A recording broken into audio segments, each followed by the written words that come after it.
Senhoras e senhores, tudo bom com vocês? Eu sou Antônio José e esse é mais um episódio do AJ. Deixa eu falar uma coisa para vocês. Quando a gente chegou em 1000, a meta era 2000. Quando a gente chegou em 2000, a meta era 5.000. Quando chegou em 5, era 10. Quando chegou em 10, era 20. E a gente vem crescendo na razão de 25% da nossa audiência. Nós estamos beirando 30 mil inscritos nesse momento e a gente está crescendo nessa razão de 25%, que vai dar 7.500 pessoas novos inscritos no canal. Só que o AJ ficou entusiasmado e agora eu quero ganhar uma placa de 100 mil. Então eu conto com vocês. Nesse momento você chama o seu amigo, a sua amiga. Se cada um de vocês trouxer mais 2 inscritos, cada um de vocês dos 30 mil, a gente vai atingir esse número bem rápido. Essa progressão vai ser geométrica e a gente vai ganhar a tal placa de bronze do YouTube. E você que não está inscrito no canal, já deu, né, mano? Vamos escrever aí. Ok? Hoje nós trouxemos o CSO da NEL. O cara é um grande corintiano doído. Não é não? Acho que não. A gente vai descobrir já já. Não é corintiano doído, mas ele é um cara, uma simpatia. Ele é um churrasco lover, o pai da Gabi. Ladies and gentlemen, please welcome Gustavo Silva! Salva de palmas! Tudo bem, meu irmão? Tudo Tudo bom? jóia? Essa chamada ficou até parecendo um pouco um lutador de MMA, né? De MMA, né, cara? Eu fiquei até assustado aqui. Né? Mas, cara, um prazer aqui, cara. Um prazer estar aqui no Rio, essa cidade tão importante pra gente, onde acontece tanta coisa bacana. E viemos aqui, cara. Vamos ver o que você aprontou pra gente aí, pra trocar uma ideia. Cara, olha só, aqui é o seguinte, aqui a gente senta, troca a ideia, conversa, nós todos somos amantes desse negócio que a gente faz, que isso vem pra dentro do coração da gente, todos os que eu entrevistei aqui são apaixonados pela mídia externa, né, pelo OH. E contigo não vai ser diferente, a gente vai trocar uma ideia aqui, freestyle, não tem regra, não tem padrão, não tem nada disso. E, primeiramente, eu queria te agradecer a generosidade de vir aí. Você é um cara, assim, que tá, lá em cima na cadeia de importância do nosso setor de trabalho no Brasil. Muito obrigado por você estar aí. Imagina, cara. Acho que, antes, só pra eu não esquecer, bicho. Beijo pra Gabi, né? Senão eu vou ter problema em casa. Beijo, Gabi. Beijo, Rê. Beijo pra vocês duas. Mas você sabe que você tá falando uma coisa, cara? E eu caí nesse negócio aqui por acaso, bicho. Não era meu plano. Nem ser publicitário e muito menos trabalhar com Out of Home. Não era isso. A ideia não era essa. Mas eu sou muito grato por muitas pessoas que me ajudaram a chegar até aqui, cara. Então, obviamente que eu não vou destacar um ou outro, porque senão a gente vai acabar esquecendo o nome de algum amigo e aí o cara vai ficar chateado. Mas eu tenho que sempre lembrar o seguinte, cara: a gente nunca consegue alcançar nada sozinho. A gente tava batendo um papo aqui antes, né? Claro. E é isso, cara. Eu sou muito grato a todo mundo que me ajudou a chegar nesse momento que eu tô hoje. E um dos prazeres que eu tenho é poder multiplicar esse conhecimento que a gente construiu. O nosso negócio, por mais que ele esteja no momento, no patamar que ele está, é um negócio novo, né? Porque a gente passou por muitas mudanças, né? Principalmente quando a gente olha o contexto geral, Lei Cidade Limpa, o que aconteceu depois. E não são muitos anos, não, são poucos anos. Lembrando que a gente ficou parado 2 anos por conta de pandemia. Sim. E quando eu digo parado, não é parado de trabalhar. Todo mundo trabalhou durante os 2 anos. Mas o nosso negócio ele deu uma travada por motivos óbvios. E hoje a gente está muito mais fortalecido. Então acho que tem uma bela história aí de meio, né? De João Kleber. Para, você contar no momento oportuno. Nesse momento eu queria te falar o seguinte: eu fui fazer o meu trabalhito de casa, né, para ver tal o teu questionário lá, a empresa e tudo. E uma coisa que me chamou a atenção, eu queria começar esse episódio por esse tema, que eu vi que a ANEEL tem uma parceria com a Unicef para uma ação social. Certo. Então, eu queria que a gente começasse falando desse approach que foi com a Unicef, o que vocês estão entregando, e a gente refletir um pouco sobre essa ação. Não, muito bacana, cara. É assim, a ANEEL, ela é uma empresa que tem 47 anos, mas a marca, né? Porque, na verdade, você conhece muito bem a J. Chablis. A J. Chablis é uma empresa que tem 47 anos. Ela existe ainda, ela é uma holding agora. E a ANEEL é a principal empresa embaixo dessa holding. A marca ANEEL está presente com a gente há pouco mais de 3 anos. Foi em 2020, quando foi lançada a marca ANEEL, 15 dias antes da pandemia. Mas a gente não pode esquecer que muita coisa aconteceu ao longo desse tempo. E uma das coisas que marcaram esse crescimento importante da ANEEL foi agora, no começo desse ano, começo de 2023, onde o Léo Chablis e a Betânia criaram o Instituto NEL. E o Instituto NEL veio justamente para abraçar algumas causas. Então, o que a gente tem com a Unicef é um programa onde a gente tira crianças da rua com idade escolar e traz essas crianças de volta para as escolas. Então é um programa grande, ele tem como foco realmente as crianças mais carentes, meninas também, a gente tem um foco muito importante, e é um projeto de muito longo prazo. A Unicef nunca faz um projeto spot, né? Então é um projeto realmente de longo prazo.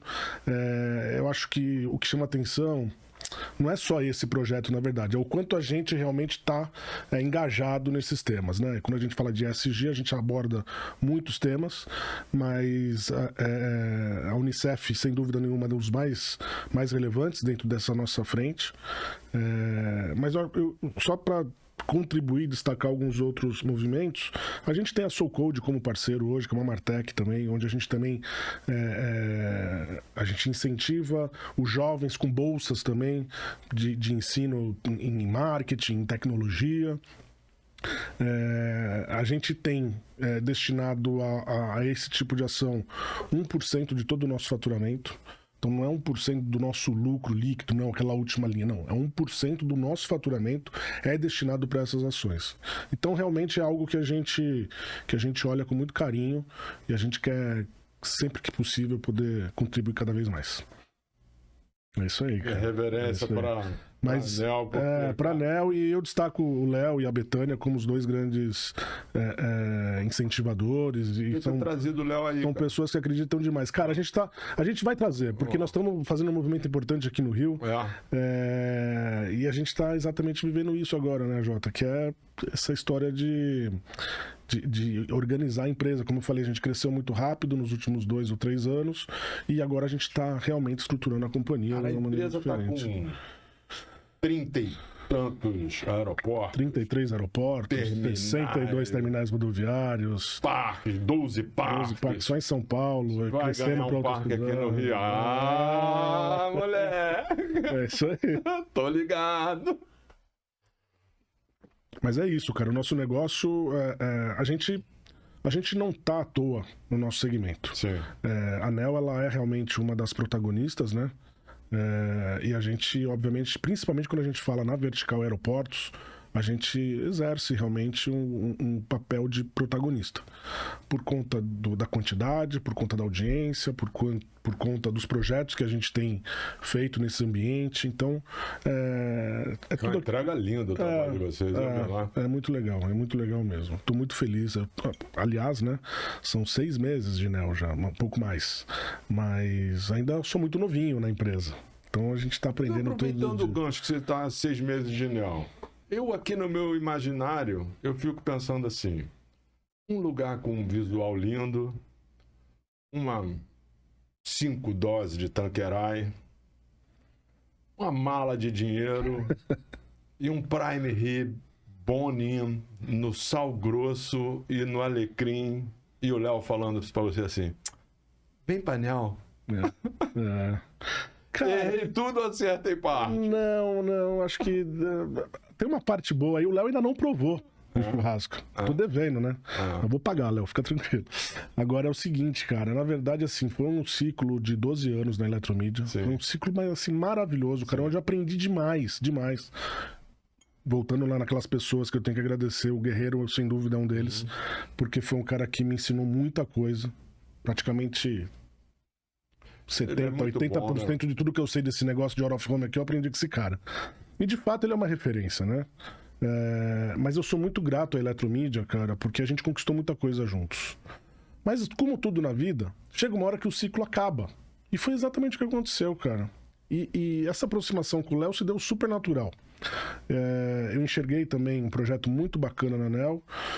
Parece que eu estou revivendo aqui algo que eu vivi há 5 anos atrás na Eletromídia, onde existem muitas oportunidades, mas você precisa organizar a companhia para que ela possa ter esse crescimento escalado, exatamente. Vocês lá na Eletromídia, pô, chegaram num topo que o sol brilha de forma diferente, né? Que foi lá a abertura de capital, né? O IPO da empresa. Não é fácil, né, cara? Pô, você tá nesse negócio, você sabe há quanto tempo.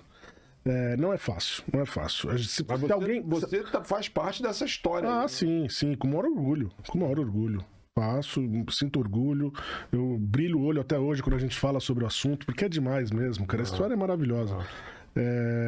Mas o que eu digo é o seguinte, sei lá, há 10 anos atrás, se alguém chegasse e apostasse comigo, olha, a Eletromídia vai ser líder de mercado, assim, assado, com capital aberto, na B3... esse cara tá louco, velho. Não vai acontecer isso nunca. Óbvio que a gente sempre espera por fazer melhor, por fazer mais e por chegar no sucesso. Mas se a gente puxar lá a memória de 10 anos atrás, ninguém apostaria nisso. Ninguém apostaria. Mas aí você dá um passo. Aí você vai lá e faz o negócio sem saber que era impossível, você vai lá e faz. Porque se alguém tivesse te dito lá atrás, isso é impossível, isso não vai rolar. Você não tinha nem tentado fazer. Então ninguém falou nada. Aí você vai lá. E vai indo, e você vai conquistando. Mas uma característica assim, dos caras que fazem é não ouvir esses que falam que você não vai conseguir, isso é impossível. Acho que esse é um dos grandes segredos. Tem que acreditar sim, cara. Tem que acreditar. Acreditar cada passo. Os passos são largos às vezes, mas tem que acreditar também. Tem um pouco de... Você tem que arriscar, né, cara? Quanto maior o risco também, mais chance de dar certo. Óbvio que você... E tem que ser um bom vendedor, né? Hoje você é Chief Sales Officer. Porra. Sei lá, 30 anos atrás a gente chamaria você de diretor comercial. Pô, o que é venda? Vendedor. Esse cara tem que ser um bom vendedor. Eu não conheço o Alexandre, gostaria muito de tê-lo aqui pra gente trocar ideia. Mas assim, me parece de antemão que o cara é um baita vendedor, né? E ele consegue passar a mensagem dele, cativar o pessoal que vem junto com ele, que acredita na ideia, no projeto e tal. E a empresa foi crescendo de uma maneira assim, bizarra, né? Do nada, a Eletromídia, que já tem também é uma empresa 50 anos, tem a Eletromídia? Não. A Eletromídia, cara, eu sou péssimo dessas contas, mas a Eletromídia não tem mais que 35, não. Não tem tudo isso. Não tem 35. Eu arrisco a dizer que não tem 35. Será? 18 com 12, 30 e pouquinho, cara. Por aí. Mas é uma etapa, né? É uma vida, né? 30 anos de empresa é uma vida. Agora é uma empresa que... E principalmente no segmento que passou, né? Porque a gente não pode esquecer tudo o que aconteceu com o nosso segmento, né? Então, até hoje passa, né? Mas eu acho que tiveram 2 movimentos super importantes para essa indústria, e principalmente para as empresas que estavam sediadas em São Paulo, né? A Eletromídia era uma empresa paulistana, né? O principal ativo da Eletromídia, quando a Eletromídia nasceu, estava em São Paulo, né? E aí com a Lei Cidade Limpa, cara, foi difícil. Eu ainda não estava lá na Lei Cidade Limpa. Eu cheguei na Eletromídia depois. Mas a gente sabe, a gente tem conhecimento que muitos empresários acabaram fechando seus negócios e tudo mais. Com a Eletromídia foi um pouco diferente. O pessoal foi criativo ali no momento, foram rápidos. O Paulo Badra, o Ricardo, e eles expandiram a empresa para outras cidades que não São Paulo. Foi o que deu para fazer naquele momento. E aí se seguraram ali, a empresa era pequena, então você tinha como ter mais segurança de custos e tudo mais, não era tão estruturada, né? Mas aí passou. E aí depois veio a onda da Covid, né? Aí isso foi uma outra paulada, né, cara? Pra todos. Você tava na Eletromídia nessa época. Aí eu tava já. Mas você vê que engraçado, cara, a gente vai falando e vai lembrando aqui de algumas coisas. Quando eu cheguei na Eletromídia, em 2011, a gente tinha pra vender 2 shoppings e 16 painéis de LED no Brasil afora. Sendo que não tinha nada em São Paulo capital. Tinha 2 shoppings, o Shopping Eldorado e o Shopping West Plaza. 2 shoppings. Eu saí da Eletromídia, líder de mercado com capital aberto, liderança na rua de São Paulo, liderança na vertical de ruas no Brasil, enfim, uma outra empresa, era outro bicho. Quando eu cheguei na ANEEL agora, é o cara que já era líder no aeroporto. Então olha a diferença, cara, que se dá num período de 10, 12 anos. Ou seja, não tinha, nosso negócio ele era muito fragmentado, cara. Tinha muitas empresas.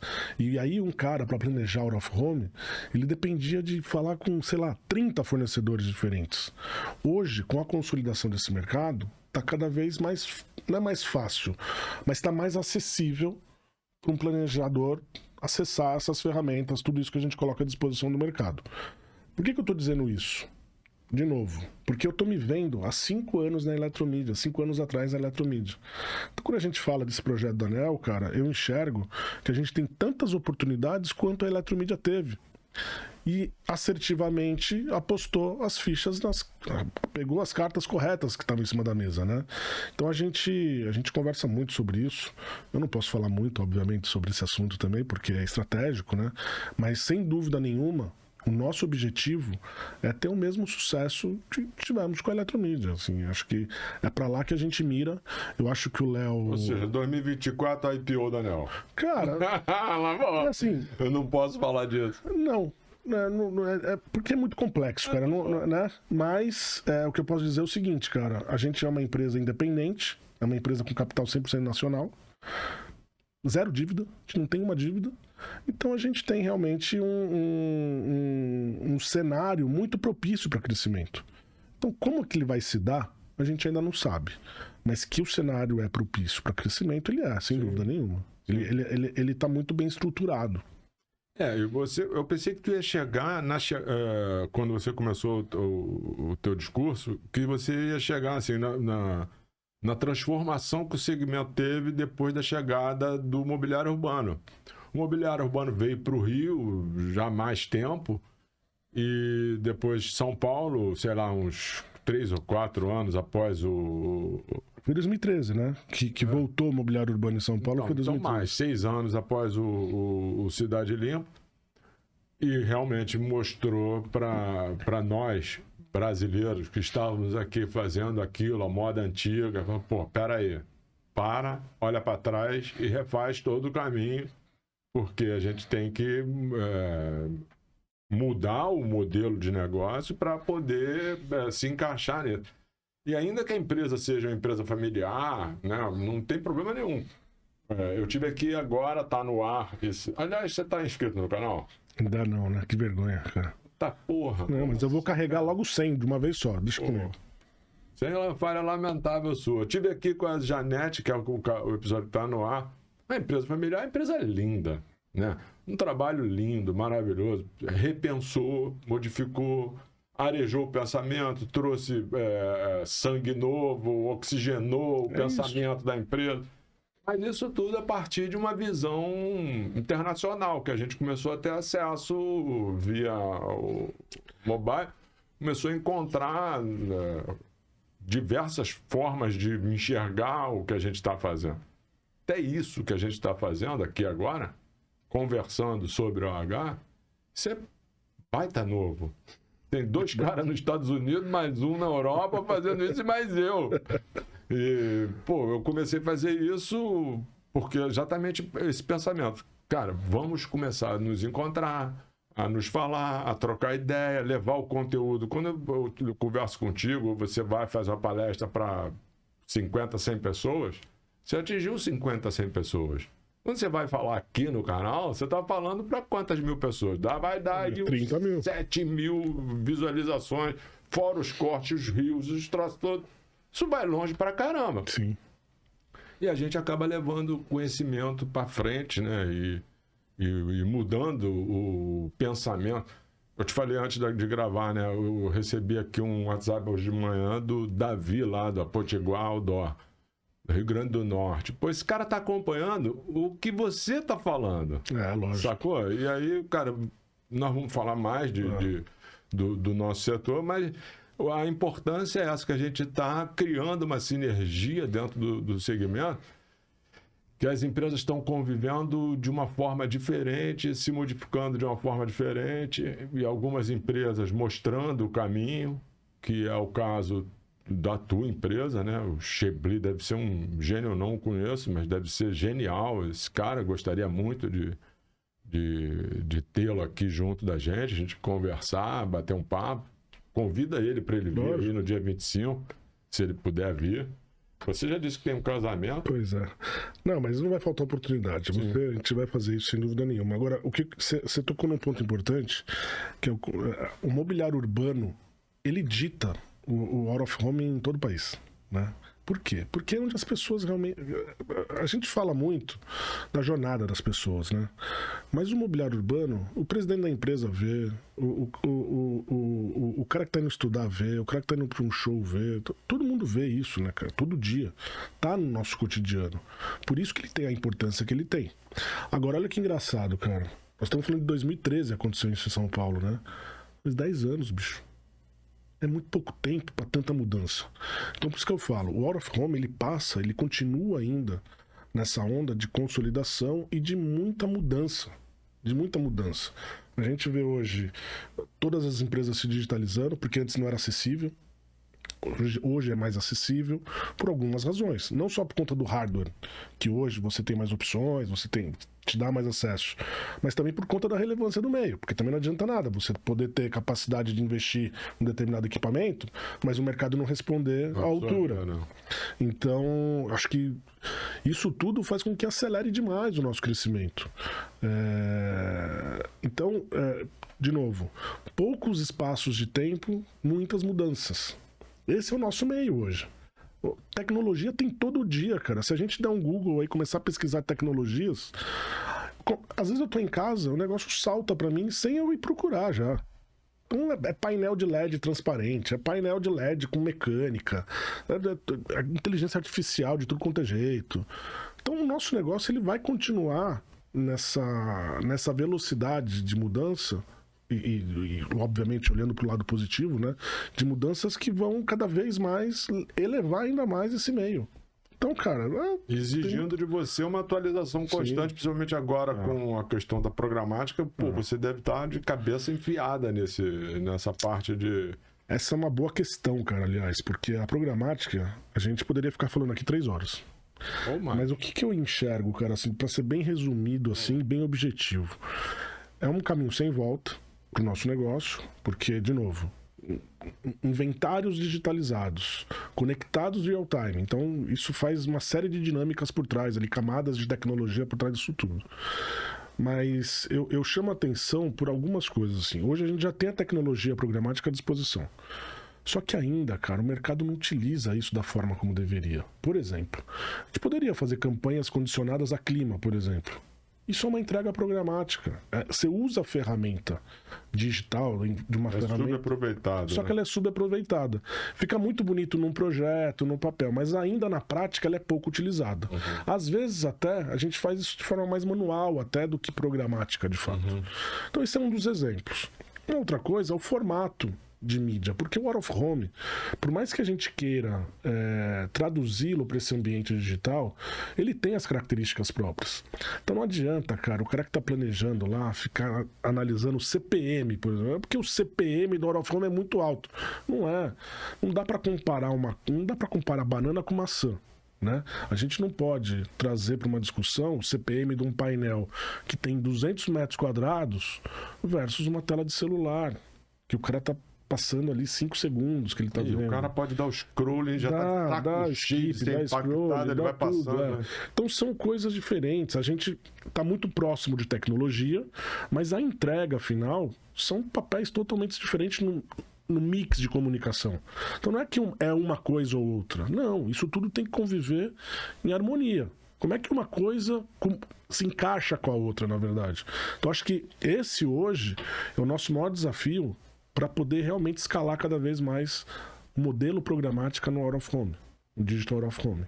Então, acho que tem alguns desafios aí, cara. Eu acho que a programática no Out of Home ela vai encontrar esse caminho natural de entender a relevância, né? Que é uma pergunta que eu tenho feito recorrentemente.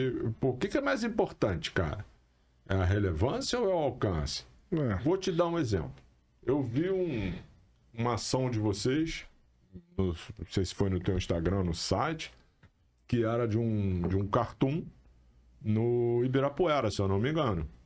Uma pecinha com a carenagem toda linda. Aí o indivíduo, no seu, como é que diz, na sua jornada do consumidor, tá lá andando no Ibira, cabeça baixa, passando um monte de assunto ali que não tá marcando ele em nada. Ele levanta a cabecinha em um momento e vê uma peça. Se você puder, Luquinha, achar, tá no site isso? Eu acho que é no site, né? Olha, pode estar. A gente botar aqui pro pessoal ver do que eu tô falando. Cara. Cara, e aí?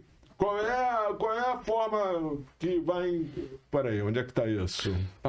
Site ali... Pode ser ali no site. Ou no YouTube.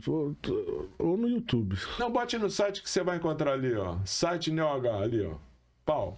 Pronto.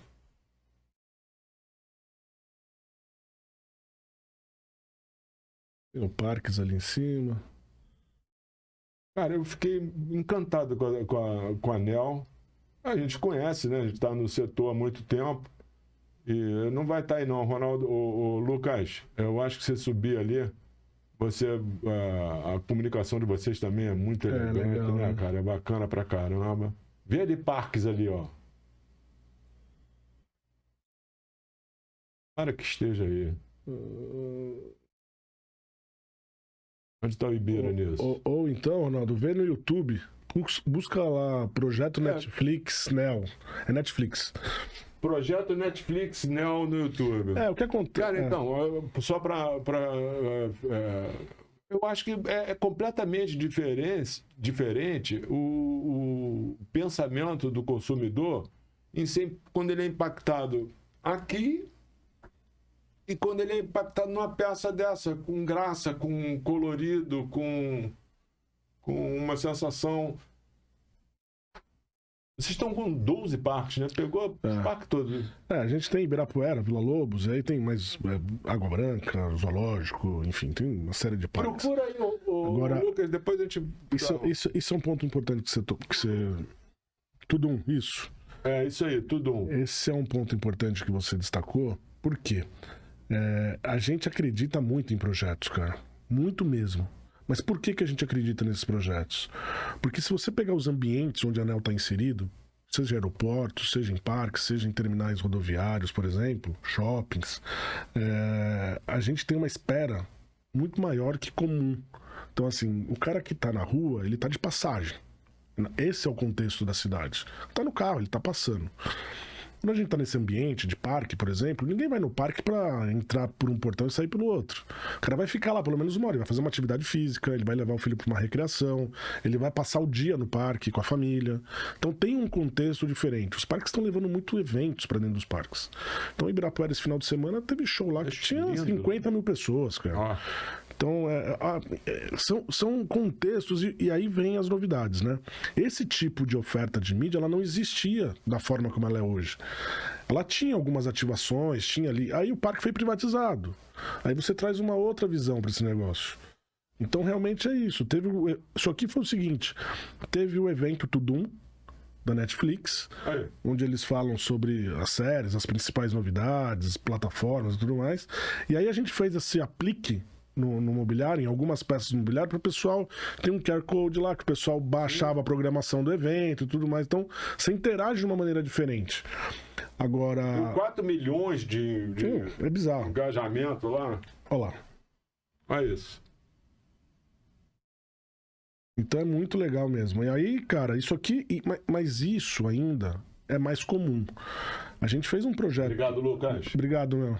A gente fez agora um projeto muito bacana para o Mercado Livre, onde a gente fez um cubo de LED. Eu vi, gigante. Tem 200 metros quadrados o cubo de LED. É demais. E aí você consegue também uma interação diferente com essa galera. Então, de novo, como a galera não tá na rua, tá dentro de um parque, que é um espaço controlado, é mais seguro, até para interagir com o próprio celular, para fazer qualquer tipo de conversa com o consumidor, é muito melhor, é muito mais simpático. Então a gente tem usado muito esses ambientes para esses objetivos. E a gente acredita muito em transformar, cara, em como é que a gente transforma os ambientes. Metrô, vocês não estão no metrô? A gente tá no metrô. A gente começou a nossa história esse ano com o metrô de BH. Recente, é uma conquista recente. A gente... Mas tem interesse em metrô paulista, brigar lá, aquele... Cara... Eu percebi que a Eletromídia pulou fora do metrô, né? Da linha 4 lá, ele pulou fora. Não, ali foi renovação de contrato, acabou o contrato, e aconteceu ali. Mas não foi desinteresse da área de mobilidade? Não, de jeito nenhum. Tanto é que aqui no Rio de Janeiro a Eletromídia é líder, né, nesse segmento, né? Porque tem o metrô do Rio, a Supervia e o VLT. Os 3 meios de transporte subtrilhos aqui, a Eletromídia quem domina. Mas é assim, o nosso negócio ele é feito dessa forma, né? Os contratos são contratos de médio e longo prazo, entre 5 e 10 anos, e esses contratos eles precisam ser renovados, existe uma negociação, e ali foi uma questão comercial só, foi uma questão comercial, assim como ganharam outros ativos, às vezes perde alguns, é natural do nosso negócio. Mas o transporte, cara, eu acho que o transporte no Brasil, independente de qual seja a cidade, é um negócio muito interessante.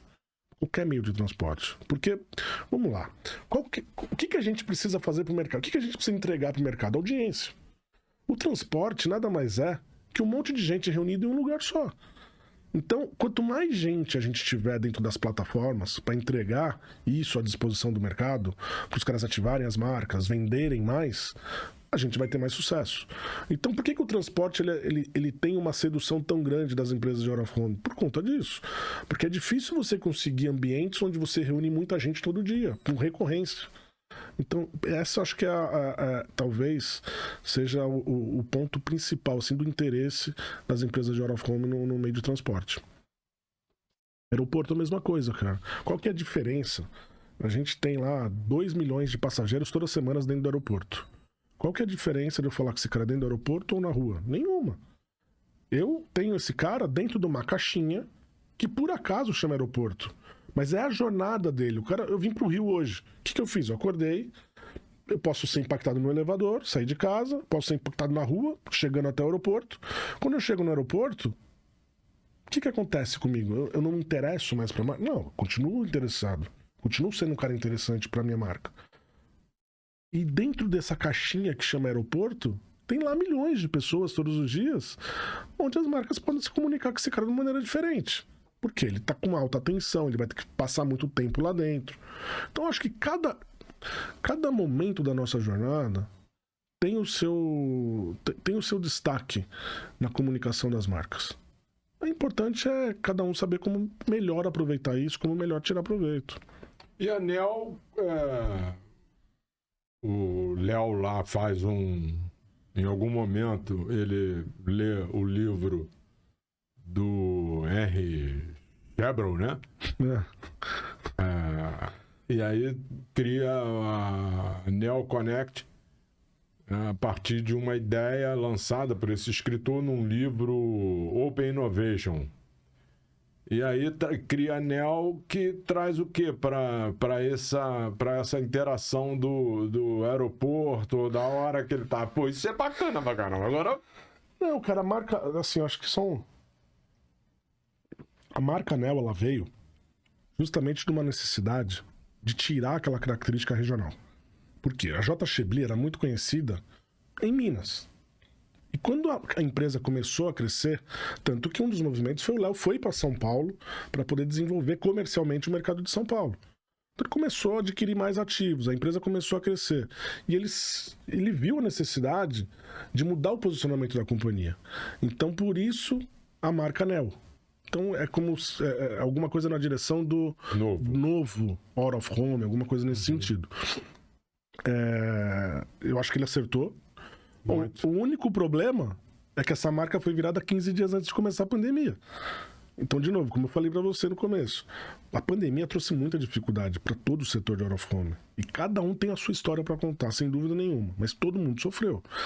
No caso da ANEEL, investimento massivo em marketing, no nosso trade, e tudo fechado, cara. Tudo fechado, sendo que a principal vertical de negócio era aeroportos. Não tinha voo, não tinha nada, cara. Não. Então, eu acho que assim como eu posso dizer muito sobre a Eletromídia, porque eu estava lá naquele momento, né? E que também tinha passado por uma recente aquisição importante, que foi a compra da Elemídia, ganhou uma super de uma licitação pública lá, que foi a CPTM em São Paulo, de novo transporte aí como protagonismo, e investiu muito dinheiro, e aí veio a pandemia também. Agora, aqui na ANEEL eu não estava presente, mas já sei das histórias. Então o que aconteceu foi exatamente isso, cara. O que as empresas fizeram para poder hoje estar mais fortalecida? Se estruturaram. Então esse foi o momento de estruturar. No caso do Léo, com a ANEEL, ele apostou, cara. Ele teve muita oportunidade de negócio por conta da pandemia. Se não tivesse tido a pandemia, talvez ele não tivesse tido todas essas oportunidades. E ele apostou. Eu não imaginava que o negócio fosse durar tanto tempo. E por isso que sofre. Por isso que as empresas sofreram demais. Mas hoje a gente já está colhendo todos esses frutos. Porque se não tivesse apostado lá atrás, talvez hoje não tivesse essa capilaridade que tem. Então, o Léo, como você falou, de novo, destacando, uma empresa com 100% capital nacional, uma empresa familiar, mas é um cara arrojado. É um cara que tem uma visão de futuro interessante. Isso. Né? Então, cara... Eu falei do NeoConnect, que é assim... Fui, como eu te falei, fazer o trabalhito do apresentador. E aí eu encontrei o livro, dei uma lidinha no livro, que é o Open Innovation. Se você puder botar aí, Luquinha, a capa desse livro, provavelmente vai estar na Amazon. É Open Innovation. Qual é a pegada? É que para você crescer na parte tecnológica, você nunca, dentro de uma empresa, em tese seria isso, você nunca vai crescer como se você estivesse em contato com outras empresas. Então, a NeoConnect é uma empresa que vai assim para o mercado. Queremos saber o que tem de novo em tecnologia, que é a pegada do livro. E aí aparece um monte de outras empresas, tem isso, tem aquilo, e você vai se organizar com alguma delas e criar um avanço tecnológico, né? Que é o que eu acho que é a busca lá do Léo para esse momento da pessoa lá no aeroporto. Ele tá lá, tá gamificando alguma coisa, tá criando uma outra atmosfera de visibilidade. A ANEEL usa... esse livro aí. A ANEEL usa, na verdade, o posicionamento de Phygital, né? O Phygital, na verdade, né? Então, acho vai de encontro exatamente a estrutura que você está dizendo. E é exatamente isso, cara. Como é que a gente consegue trazer, através de tecnologia, de novas ações, de novas ferramentas, fazer com que os nossos ambientes cada vez mais sejam mais diferentes? Como é que a gente consegue usar o tempo dessas pessoas, que elas estão nesses ambientes, de uma maneira mais produtiva? Não só criativamente falando, ou através de tecnologia, de inovação, mas como que esse cara se sente mais confortável, como que ele se sente mais prestigiado dentro desses ambientes. E aí a gente está falando de tudo isso. Seja através de um game, seja através de uma vinheta 3D, seja através de uma ativação onde o cara interage com a tela. Uma realidade aumentada, com qualquer coisa que faça com que ele tenha um engajamento diferente. Exatamente. A peça deixa de ser só um anúncio, ela passa a ser um divertimento durante aquela espera lá do voo. É isso aí. Então, o conceito Phygital, ele passa realmente por tudo isso.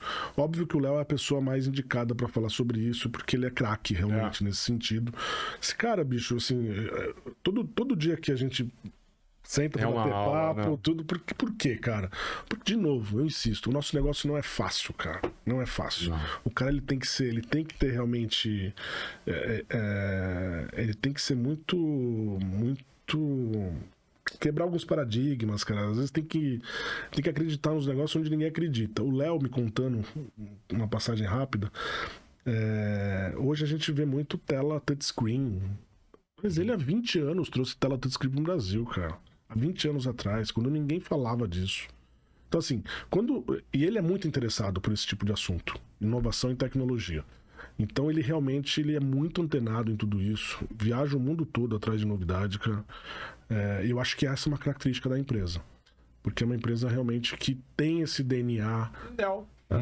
É isso aí. Esse é o DNA, Nel, né? Isso aí. Estão com quanto? Qual o time lá? Qual o tamanho do time de vocês? Cara, direto são 180. São 180 pessoas hoje. A gente tem a nossa sede principal em BH, continua sendo lá. Então, toda a parte financeira, contábil, administrativa, marketing, toda a parte mais back-office da companhia está em BH, o comercial em São Paulo. E aí a gente tem alguns escritórios também próprios. Aqui no Rio a gente já tem uma equipe própria, em Santa Catarina a gente tem equipe própria, e aí a gente trabalha com alguns representantes, fora Brasil afora aí, e São Paulo, obviamente, onde está a maior força de vendas, né, hoje. E lá em São Paulo tá o Delém lá com vocês? Delém, essa é uma figura, né, cara? Isso eu tenho muito carinho pelo Delém. Corintiano? Esse é de... E você, afinal, é o quê? Eu sou São Paulino, cara. É mesmo? Eu sou São Paulino. Ganharam da gente. Sou São Paulo. Engraçado, né, cara? Meu pai era um grande amigo. Eu perdi meu pai em 2018, mas a gente era muito parceiro, a gente era muito amigo. Mas foi a única coisa que meu pai não conseguiu, cara. Meu pai era palmeirense. E eu, na época, cara, nos anos 90 ali, 80, final de 80, 90, meu tio, irmão da minha mãe, São Paulino doente, cara. E o cara fazia meu tio e meu padrinho. E os dois faziam minha cabeça pra virar São Paulino de qualquer jeito. E o meu pai, cara, sempre foi muito tranquilo, sempre foi muito tranquilo. Então ele não se importava, não, ele deixava, não pegava pilha, sabe assim? Uhum. E aí acabou perdendo, cara. Acabei virando São Paulino. Mas eu tenho um carinho grande pelo Palmeiras também. Se eu não fosse São Paulino, certamente seria palmeirense. Claro, né? Pô, pai é pai, né, cara? Mas sou São Paulino, esse era um ano feliz pra gente, né? Eu resolvi, eu não sei, a Gabi é o quê? A Gabi é São Paulino. Então, tem que ser assim, cara. Eu aqui, lá na minha casa, falei pros meus filhos, ó, se não for flamenguista, vai ficar uma semana sem comer até virar flamenguista. Teve uma vez que a Gabi falou assim pra mim, papai, essa história de amigo de escola, amiguinho da escola, né? Papai, e se eu fosse corintiano? Eu falei, não tem problema nenhum, filha. Pode ser corintiano. Não vai mais comigo pro estádio, não vai mais pra Disney, não vai mais viajar, não vai mais nada, mas você pode ser corintiano. A decisão é sua. Não, papai, eu sou São Paulino, eu sou São Paulino. E ela vai ao estádio contigo? Adora. Às vezes eu não tô muito afim de ir pro estádio, ela, papai, vamos pro estádio. Cara, criança, né? Minha filha tem 11 anos. Apesar dela ter uma simpatia, assim, pelo esporte, e não tenho dúvida que é por minha influência, mas ela gosta de ir no estádio por causa da pipoca, por causa do sorvete, por causa do clube. A gente é sócio do São Paulo, então a gente acaba fazendo um dia ali, tem uma programação ali diferente. Então ela curte essa vibe toda, assim. A tua lida com o esporte você faz esporte, pratica algum esporte? Cara, minha primeira profissão foi jogador de futebol. Puta. Eu joguei, cara, com 17 para 18. Com isso, cara. Cara, é verdade. Eu te falei no começo que eu caí na publicidade por acaso. Não, com 17 anos, cara, eu joguei num time no interior de São Paulo, que chamava União Barbarense, que fica em Santa Bárbara do Oeste, lá de Piracicaba. Zagueirão raiz? Não, eu jogava de volante. E não deu certo, cara. Ali eu senti que não ia dar certo o negócio. Não ia. Eu nunca ia imaginar isso, cara. Cara, o futebol é o seguinte, cara. Ou o cara, ele vem de uma família muito humilde, ao ponto desse cara fazer o que tiver que fazer para poder ficar no CT, para poder se alimentar pelo menos. Ou então o cara já tem a vida já resolvida com a família. Essa grande escala que tem nesse meio caminho aqui, ninguém é jogador de futebol, cara. Não tem como. É mais difícil. Não tem como, porque você vê ali o seu futuro indo embora. Eu não posso arriscar tudo nesse negócio. Então, foi isso que aconteceu comigo, na verdade. Meu pai era um incentivador nato meu pra jogar bola e tal, mas eu acabei com 18 anos resolvendo voltar a estudar e trabalhar. Jogar uma bola assim, aleatória pra você, assim você sabe matar ela. A gente tenta, Mas é um esporte que eu gosto, cara. Eu passei a mesma coisa que você tá falando aí. Fiz peneira, fiz um monte de coisa. Isso eu tô resumindo, né? Porque, eu passei dos 14, os 13, 14 anos até os 18, 19 ainda... Eu não fui nesse longe, não, porque eu já tinha que... Já trabalhava, já ganhava um trocadinho, aí eu falava, vou trabalhar. E tinha algumas coisas que me chateavam, assim, por exemplo, ficar sei lá, de 7 da manhã, meio-dia, sentado no alambrado, um sol no couro. Tinha de tudo. Tal, aí o cara vira você joga de quê? De meia? Entra lá. Aí você entra, corre pra lá, corre pra cá, a bola não chega em você. Você sai, entra outro, quer dizer, você entrou por 2 minutos, depois de passar o dia inteiro, não quer fazer mais peneira, não. Não quero mais fazer peneira, não. Vou trabalhar que eu sei que eu vou ganhar alguma coisinha no final da semana. E aí desisti do futebol, mas o esporte não desistiu de mim. Até hoje eu curto, né? Tiver uma peladinha assim, um negócio de um futebol e tal. Então, eu falo, ontem a Gabi perguntou pra mim, papai, que esporte que você mais gosta? Eu falei, filha, você sabe, é futebol. Ela falou, mas e handball, por exemplo? Eu falei, papai gosta de todo esporte que tem a bola. Todos. Entendi. Até de basquete, até de vôlei. Eu falei, papai gosta, curte. Assim, gosta de assistir e tal. Mas praticar mesmo, são poucos, assim, cara. Tênis, depois de mais recente, agora eu comecei a jogar. O futevôlei, cara, entrou também. Beach tênis, agora uma cara, moda lá em São Paulo. O beach tênis é legal porque ele é muito democrático, né? Você pega sua mulher, sua filha, você fica batendo bolinha ali, todo mundo brinca, todo mundo brinca, todo mundo é ruim junto, não tem problema. Mas eu até ensaiei aí ser um pouco mais sério com esse negócio de beach tênis aí, porque, cara, é um esporte... Não é fácil não, cara. Assim, uma coisa é você trocar bolinha, outra coisa é você jogar pra valer. É um esportezinho que exige, viu? Mas o negócio mesmo é futebol, é o futebol, é isso aí que eu curto, né? Isso aí que eu curto, né? Mas, Gustavo, vamos aqui então voltar lá quando o João Kleber te parou. Tava o Gustavinho lá, tranquilo, saiu, desistiu do futebol, e aí você já passou por Yang, passou por algumas agências antes de chegar na Eletromídia. Eu queria que tu, de uma maneira sucinta, para não ficar chateando a nossa audiência. Lógico. Não, é uma coisa bem rápida. Cara, assim, então vamos lá. Era pra... Meu desejo até os 18 anos era ser jogador de futebol. Eu vi que já não ia dar. E aí, por influência da família, eles queriam que eu fosse contador, cara. Bom. Não vai rolar contador. Mas sempre gostei de matemática. E aí, por acaso, cara, eu tava naquela época de alistamento militar e coisa e tal, fui trabalhar com um amigo do meu pai, o cara era importador de periféricos de computador. Aí comecei a trabalhar com esse cara, comecei a aprender a mexer em computador, montar a máquina, que naquela época era isso que fazia. Você não chegava na loja e comprava um computador, você comprava as peças e montava o computador. E aí, cara, nesse meio tempo comecei a fazer aqueles cursos rápidos, Word, Excel, PowerPoint. Bom, por que eu tô contando toda essa história? Eu tinha muitos amigos, assim, do bairro, que já trabalhavam com publicidade, em veículos, em agências. E um deles um dia me falou assim, cara, eu trabalho na Fischer, uma agência de publicidade, e lá eles estão precisando de uma pessoa para fazer essas apresentações de PowerPoint.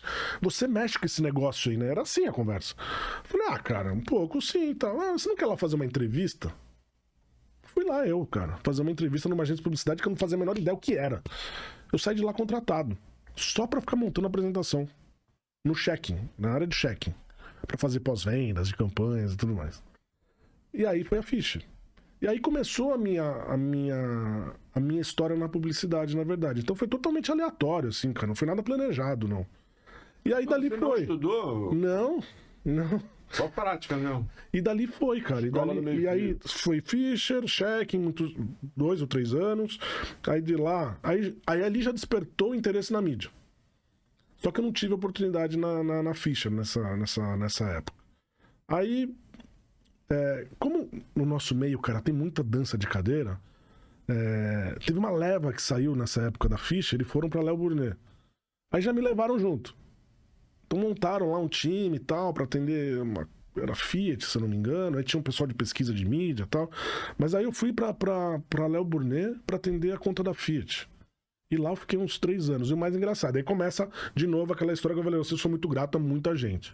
Esse eu tenho que citar, não tem como, que é o Cláudio Barros. Claudinho, eu tava lá, eu trabalhava no check-in, só que era tudo junto com a mídia, assim.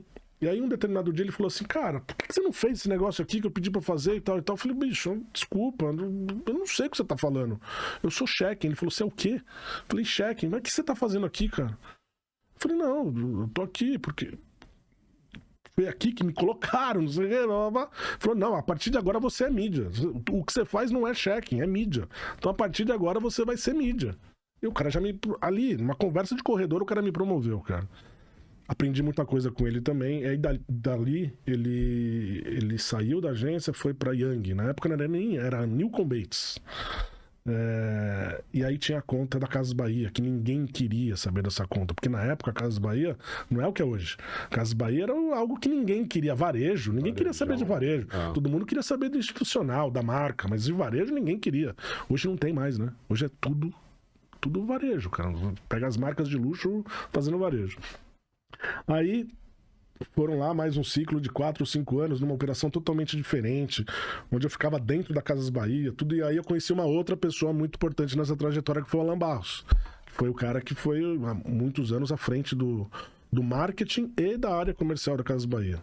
E ali a gente fez uma outra história bacana também, tudo mais. Quando o Alan saiu da Casas Bahia, ele abriu uma agência, que chamava Fala. E aí eu fui trabalhar com o Alan também nessa época. Então a minha história, cara, ela se conecta muito com esse pessoal, cara, com quem eu aprendi muito e me deram muita chance, muita oportunidade. Depois disso veio um ciclo também muito bacana, a gente se especializou em atender contas de varejo, de fato. Conseguimos vender agência, tudo pra Fischer. Depois, de novo, eu voltei pra Fischer, daí, porque a gente fez uma operação com a Fischer. Morei aqui no Rio durante 1 ano e meio. Porque eu atendia Ponto Frio, então ficava aqui no Rio, segunda a sexta, basicamente. Não, já estava aqui. Já estava aqui na Barra. Foi bem nessa transição, quando saiu de lá e veio pra cá. Mas... E aí, de lá, uma passagem rápida na Geo Eventos, que é aquela empresa que era de eventos da Globo. E de lá eu fui pra Eletromídia.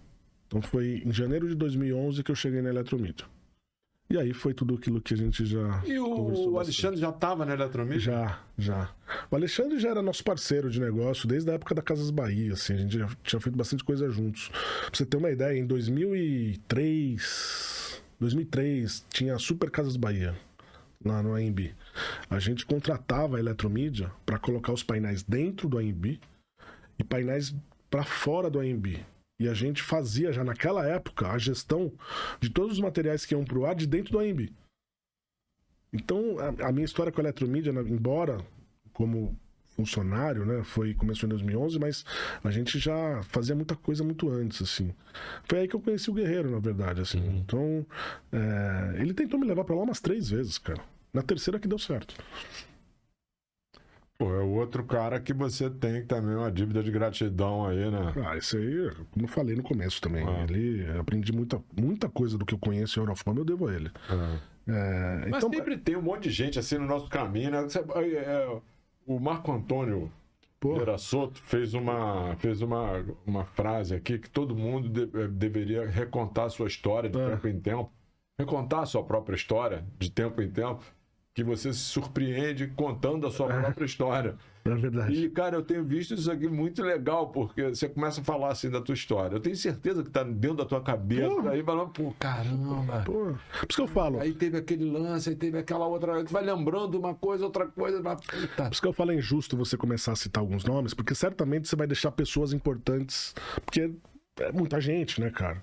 Mas eu converso muito com a minha mulher sobre isso e com a Gabi. Com a minha filha, da gente reconhecer sempre as pessoas que te fizeram bem, que te dão oportunidades, que, assim... Então, eu escrevi uma história muito bacana com essa turma toda. E o Léo, que na verdade a pergunta que você fez foi exatamente essa, como é que eu cheguei, como é que foi, né? No meu imaginário de valer, né? Aquela malona ali, o tanqueirazinho, pá, já no brilho, pô. Não, cara, assim, eu já acompanhava a Anel à distância, obviamente, né? Eu não tinha tido nenhum contato com o Léo mais próximo. A gente se encontrou no café e a gente começou a bater papo e tudo mais. E ele já sabia que tu já era head de comercial lá na Eletromídia. Já sabia. Mas foi muito despretensioso, cara, a nossa conversa, assim. Começou a ganhar corpo também sem planejado. Tudo na minha vida é assim, cara. Sabe quando você tá leve, cara? Aí as coisas acontecem, entendeu? E aí Go with the flow. Marquei uma conversa com o Léo, que era pra durar meia hora de agenda ali. A gente ficou quase 2 horas conversando, a primeira oportunidade já. Então eu senti ali uma sinergia muito bacana, cara.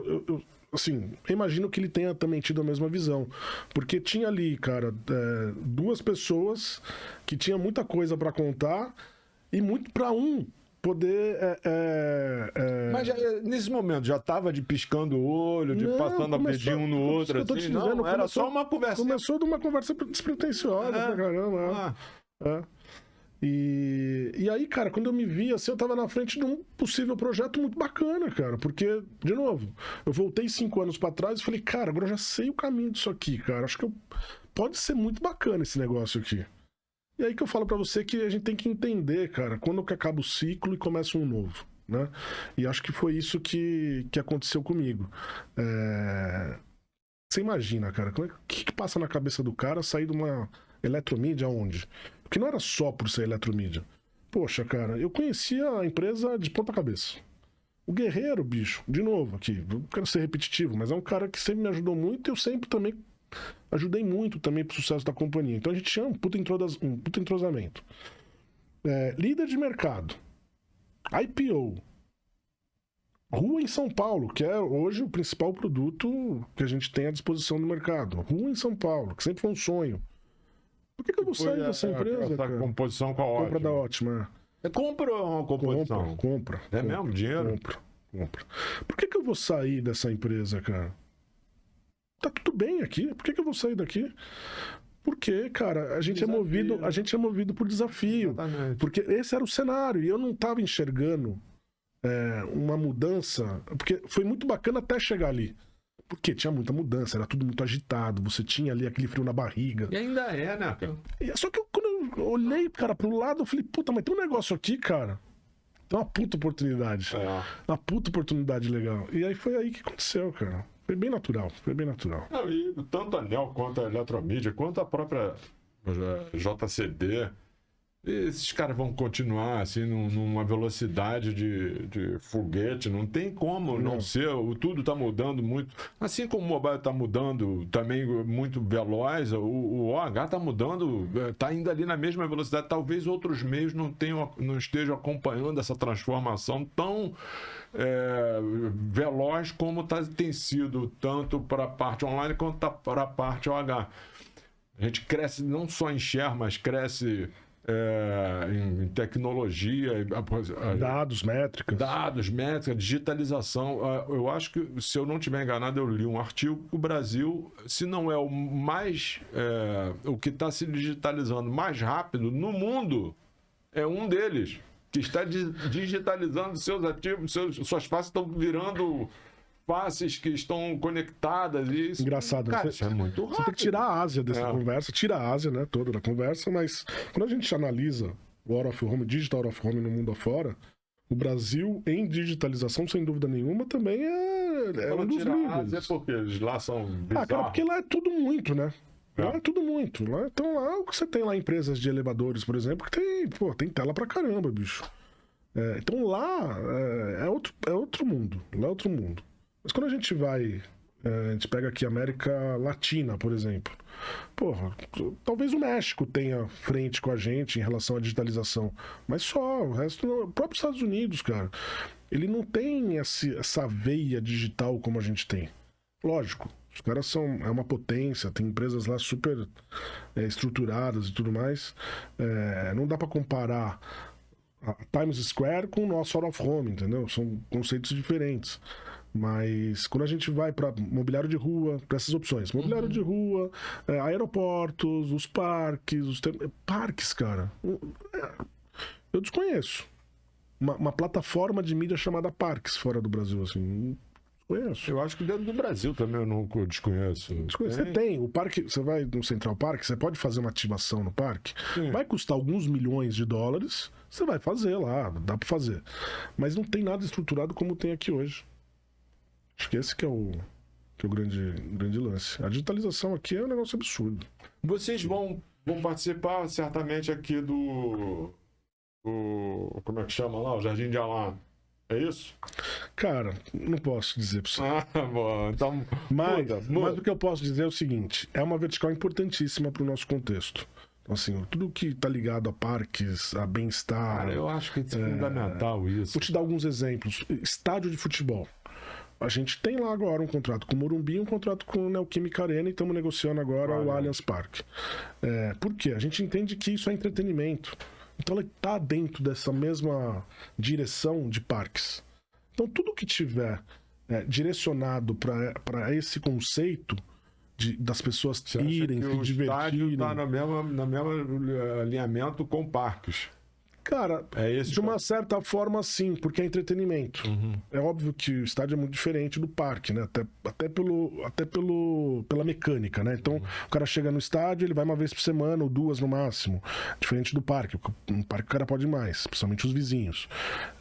O parque, ele sem dúvida nenhuma, ele tem um lifestyle diferente do estádio. O estádio, o cara vai lá pra curtir uma partida de futebol. Mas ainda assim, você tem família reunida, você tem... Vamos tirar aquela parte de torcidas organizadas, que é o que menos interessa pra gente, mas você tem ali a família reunida, você tem um momento de lazer da família, ou de uma esportividade, assim como é o parque. Então, é muito mais nessa direção, e trazendo de novo aquilo que eu tava falando sobre o transporte. Então, quando você vai no estádio, você tem lá 30 mil, 40 mil pessoas dentro daquela caixinha que chama estádio. E ali você tem uma oportunidade de falar com essa gente toda de uma vez só. Então, é muito nessa direção. Vaza pouco pra TV, né? Sabe o que vai acontecer, cara? Isso você já deve ter ouvido falar, já deve ter discutido aqui algumas vezes. Daqui a pouco não, já começamos a fazer o seguinte, é muito menos sobre o local que as pessoas estão, e muito mais com quem que você quer conversar. E é isso que o Digital Out of Home, principalmente o digital, vai proporcionar para o nosso meio. Então, assim, eu quero falar com um target específico. Onde está esse target? Tá no aeroporto, tá na rodoviária, tá na rua, tá no estádio, tá no... É com esse cara que eu quero falar. Eu não quero saber onde ele tá, quero falar com ele. É mais... Por isso que eu digo que a programática, da mesma forma que ela tá muito próxima, ela tá muito distante. Porque pra programática já funciona assim. Você não quer saber em que portal o cara vai ser impactado. Sim. Não, eu quero falar com esse cara. Aí funciona. Quando você vai pro Out of Home, ainda não é assim. Mas vai chegar lá. Porque hoje não. Hoje você quer saber lá quem é o target, mas eu quero saber se ele tá dentro do aeroporto, se ele tá na rua, se ele tá no parque, onde ele tá. Então, por isso que eu digo que apesar da similaridade, ainda tem uma distância muito grande. Mas a gente vai chegar lá. Acho que esse é o grande objetivo. O CPM ali dentro daquele aparelhinho ali, ele tá mais assim igual, né? Mais homogêneo. Quando vem pra rua... O CPM, ele muda em razão de onde você tá, como você tá, né? Não tem como... O tempo de espera. Outra, um é o one-to-one, o outro é o one-to-many. Tu vai falar com o João, mas vai acertar o Pedro, Paulo, o Nelson, todo mundo. Então, é característico. Isso não vai mudar no Out of Home. Não tem como. Não tem como. Não tem como. Não tem como. Mas você consegue ter outros meios, outras métricas para falar com aquele target específico.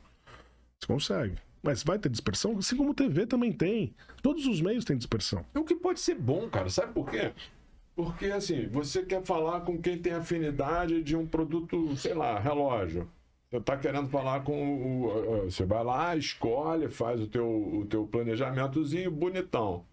Você vai encontrar esse cara. Mas quando você tá falando de mídia de massa, você vai encontrar milhões de outros caras que vão ser impactados pelaquela inserção que foi feita ali para achar o cara que vai ter afinidade com o teu relógio. Quem sabe desses milhões não tem novos consumidores que nem estavam pensando em relógio e falam, pô, caraca, eu gosto disso. E não estavam naquele target que você estava trabalhando ali inicialmente. Até por essa veia de mídia, eu sou muito justo, cara. O que acontece? A televisão aberta, por mais que ela tenha perdido espaço, mas quando a gente fala de perder o espaço, não é que vai acabar a TV aberta. Isso nunca vai acontecer. Mas ela continua sendo hoje, talvez, a ferramenta mais potente que tem para comunicar qualquer marca ou produto. De fato é. Ela é muito relevante. Por quê, cara? Tem uma distorção muito grande. Quando você sai dos grandes capitais, e não precisa ir muito longe, não. Me lembro que na pandemia, inclusive, a gente, aquele negócio, o que eu vou fazer? Vou ficar aqui dentro de um apartamento de 100 metros quadrados, ficar preso com a família e tal. A gente começou a sair um pouco de casa e alugamos uma casa no interior. Só que é uma casa no interior, cara, que estava a 150 quilômetros de São Paulo e a 20 quilômetros de uma cidade um pouco maior. Lá não tinha sinal de internet. Não tinha. O celular não funcionava. Não funcionava, é uma zona cinzenta ali. Tô falando a 150 km de São Paulo. Agora imagina esse Brasil todo, cara. O quanto a gente ainda tem de desafio para essas ferramentas chegarem realmente na ponta dos 200 e tantos milhões lá de brasileiros. Então a TV ela vai continuar tendo a sua importância, sem dúvida nenhuma. A TV é entretenimento para quem não tem acesso a outro tipo de entretenimento.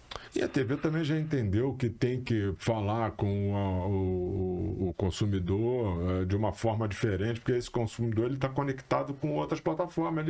A TV já entendeu isso. Não raro você vê um programa de TV que o cara tá ali traqueando online. Lógico. Ele tá falando aqui, tá rolando o programa, mas ele tá traqueando online, ele tá fazendo essa interação, TV, online, rádio, tudo junto ao mesmo tempo. Mas por que eu toquei nesse assunto, cara? Porque vai de encontro exatamente ao que a gente tava dizendo agora há pouco. O que acontece? O cara, quando ele programa Out of Home, ele tem que entender que existe dispersão. Na TV também é assim. Uhum. Por isso que eu trouxe essa importância da TV. Mas na TV também é assim. Também tem dispersão. No mobile tem dispersão de uma outra forma, mas também tem. Você pode até estar falando com a pessoa certa, mas não necessariamente ela está dando atenção para você.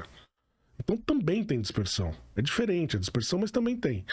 O Out of Home é a mesma coisa. Se o cara quer falar com um determinado target e esse target tem uma concentração maior em um momento da jornada ou dentro de um ambiente específico, vai ter dispersão também, não tem jeito, não tem como não ter.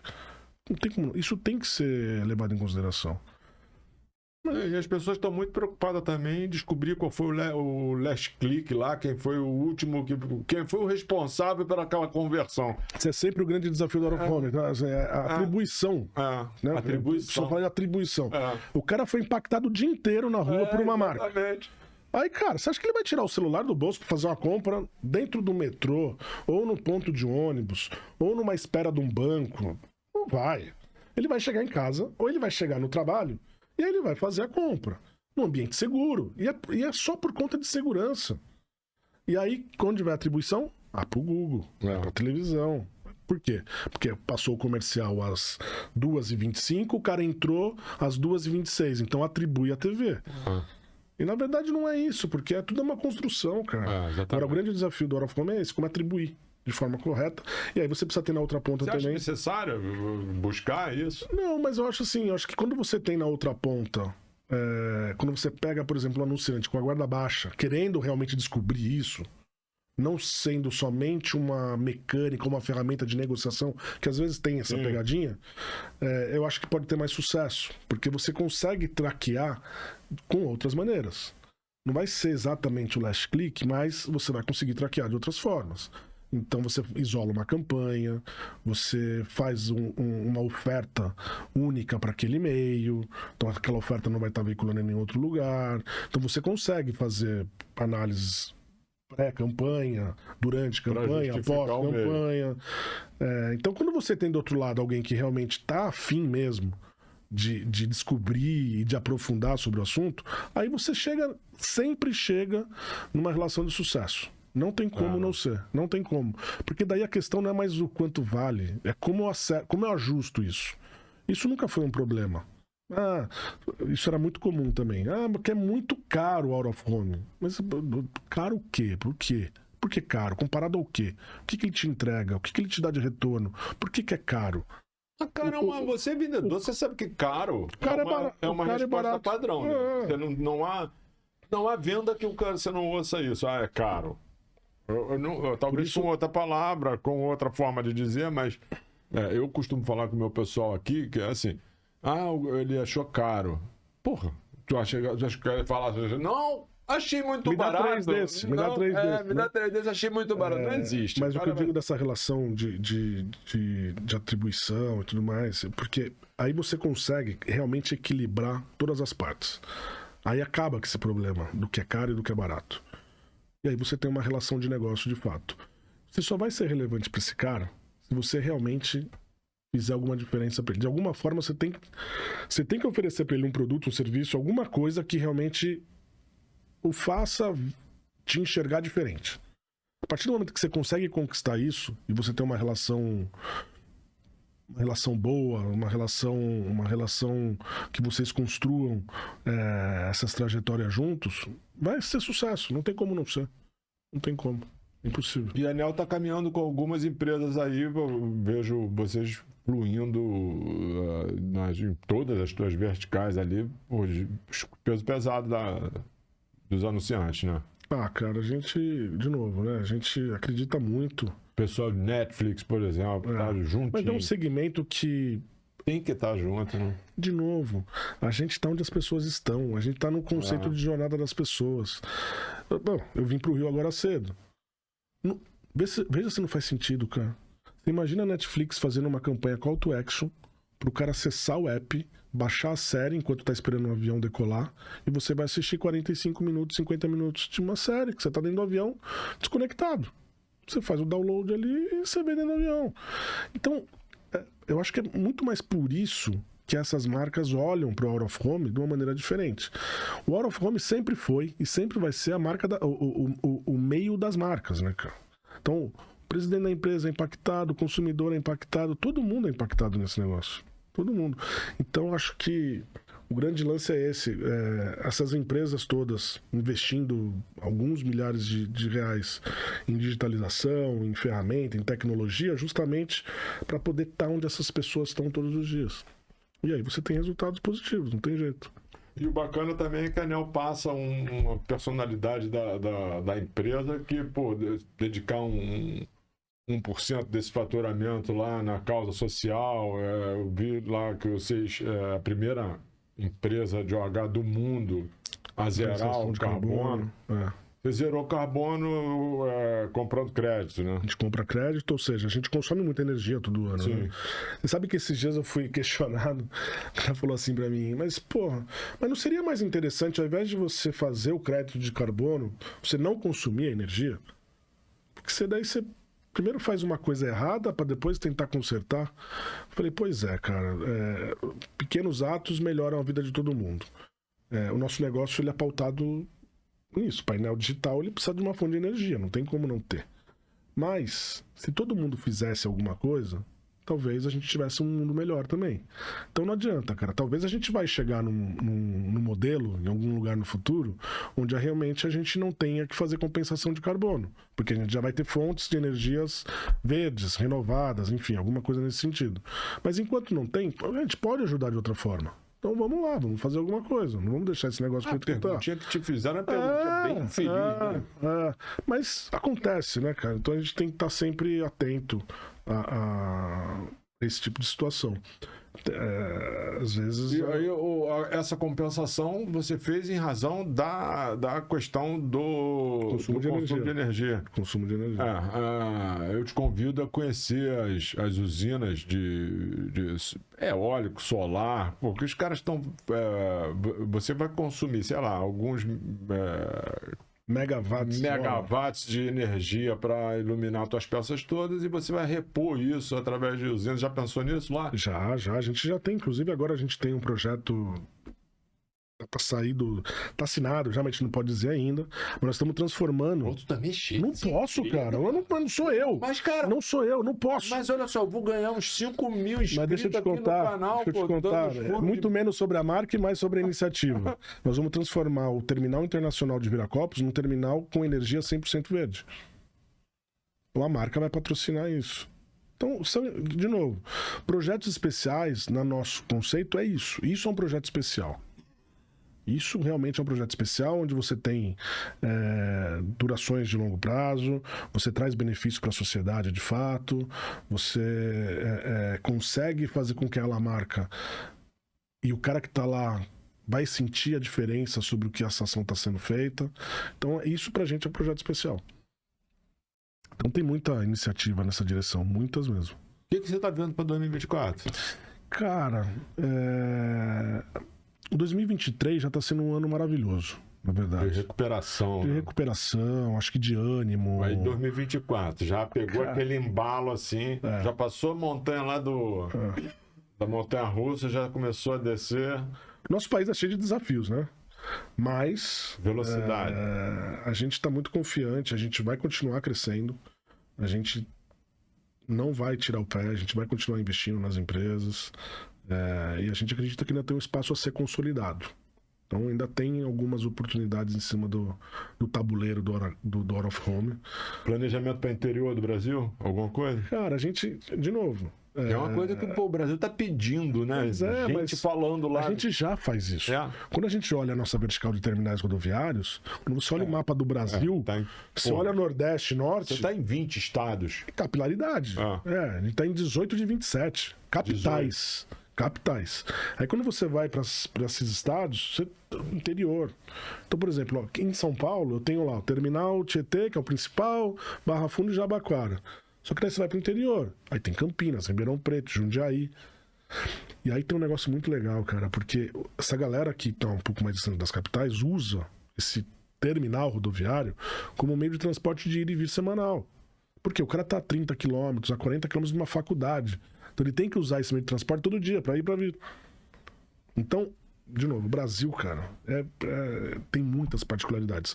Mas falando de capilaridade, quando a gente vai principalmente pro Nordeste, a gente está presente em Garanhuns, na cidade do Presidente, nós estamos painel de... E com detalhe, o mesmo painel digital que a gente instalou em Florianópolis, que é o aeroporto mais moderno do Brasil hoje, que é administrado pela Zurich, que também é um ativo recém-conquistado nosso. Esse mesmo painel que está lá no aeroporto de Florianópolis está lá em Garanhuns, para a gente poder ter, de fato, uma padronização de qualidade de entrega. Então, é isso que a gente faz, de fato. E esse equipamento você mesmo traz da China ou você tem algum integrador aqui? A gente tem vários parceiros, tanto a LED, a LED Wave são nossos parceiros, Intelbras é nosso parceiro, a Renko é nosso parceiro. A gente tem muito... Então tem vários modelos, cara. A gente traz de fora, a gente tem os fornecedores nacionais, então a gente é bem...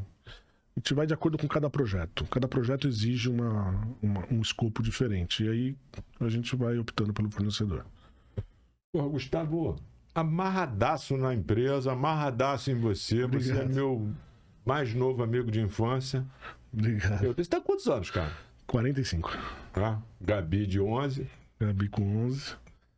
E minha mulher tem a mesma idade que eu, praticamente. Minha mulher não, a gente tem uma diferença de 6 anos, mas a minha mulher, cara, parece mais nova do que eu, bicho. Tu também acaba de sacanagem. Não, mas ela quer bem, meu. Eu tô bem servido ali, cara. Eu sempre falo pra ela, que bom que você se cuida, porque quem olha parece que eu tô mais velho, meu. Mas mais um beijinho pra você, tá? Aí, ganhando crédito. Bicho. Mas, bacana pra caramba, cara. Puta conversa legal. Puta conversa bacana. Vamos trazer o Léo aqui. Pô, por favor. Mas aqui, antes de você pensar em trazer o Léo, que ainda não finalizou, não. Aqui, quando a gente está caminhando assim, 45 segundos que o juiz começa a olhar o relógio, a gente pede ao nosso convidado, vocês são estrelas aqui, a gente deixa como uma mensagem para a posteridade, que é uma mensagem que vai chegar ali, cara, em, sei lá, 35% da nossa audiência está ali entre 18 e 34 anos, jovem.